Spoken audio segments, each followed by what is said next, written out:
अशांत मन इस संसार की सबसे बड़ी समस्या है। पूरा विश्व शांति की तलाश में भाग रहा है। कोई हिमालय चला जाता है, कोई मंदिर में बैठता है, कोई मस्जिद में सिर झुकाता है, तो कोई चर्च की घंटियों में राहत ढूंढता है, लेकिन शांति कहीं नहीं मिलती। क्यों? क्योंकि शांति बाहर नहीं, तुम्हारे भीतर है। और जब तक तुम खुद को नहीं जानोगे तब तक तुम परम शांति को प्राप्त नहीं कर सकते। तुम बाहरी दुनिया के बारे में बहुत कुछ जानते हो, तुम पृथ्वी से लेकर चांद और सूरज तक के बारे में जानते हो, पर तुम अपने असली सच को नहीं जानते। क्योंकि अगर तुम अपने सच को जानते तो मन अशांत होने का प्रश्न ही नहीं उठता। तुम्हारा मन अशांत है क्योंकि तुमने एक झूठ को सच मान लिया है। सारी दुनिया इस झूठ में ही अपना जीवन जी रही है। तुम अपने बारे में जो सोचते हो वो तुम नहीं हो। तुम्हारा नाम किसी और ने रखा, तुम्हारा धर्म किसी और ने दिया, तुम्हारा व्यक्तित्व समाज ने बनाया, तुम्हारा सब कुछ तो दूसरों का दिया हुआ है।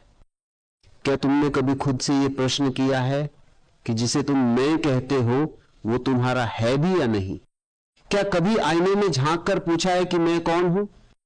क्या मैं वास्तव में वो हूं जो इस दुनिया ने मुझे बनाया है, या फिर मैं परमात्मा की सर्वोत्तम रचना हूं? पर तुम्हें इस तरह के सवाल करने की आदत नहीं है। तुम्हें इस तरह के प्रश्न करना कभी सिखाया ही नहीं गया। तुम्हें तो बस उत्तर रटने की ट्रेनिंग दी गई है, झूठ में जीने की आदत लगाई गई है। और झूठ में जियोगे तो शांति कैसे मिलेगी? शांति और सुकून झूठ के स्वभाव है ही नहीं। शांति तो केवल सच के साथ होती है। शांति कोई उपलब्धि नहीं है, ये तो यही है, अभी इसी क्षण। पर तुम्हारा मैं एक कोलाहल है। तुम्हारे अंदर का मैं ही तुम्हारी अशांति का जनक है। भीतर कई आवाजें हैं, मां की, बाप की, गुरु की, समाज की। हर कोई कुछ न कुछ कह रहा है, ऐसे बनो, वैसे बनो, ये मत करो, वो मत करो। और उन आवाजों में तुम्हारी अपनी खुद की आवाज दब गई है।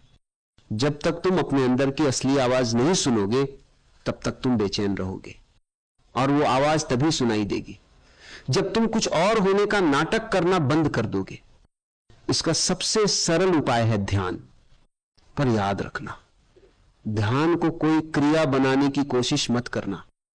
क्रिया जटिल होती है, ध्यान तो सहज होता है। तुम्हें ध्यान करना नहीं है बल्कि ध्यान देना है।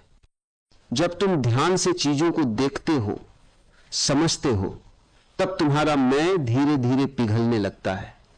वो मैं जो तुम कभी थे ही नहीं, वो मैं जिसे इस दुनिया ने तुम्हारे ऊपर थोपा था, वो मैं मरने लगता है। और जब वो नकली मैं पिघल जाएगा तो तुम्हें तुम्हारे असली स्वरूप का ज्ञान होगा। तुम खुद से मिलोगे।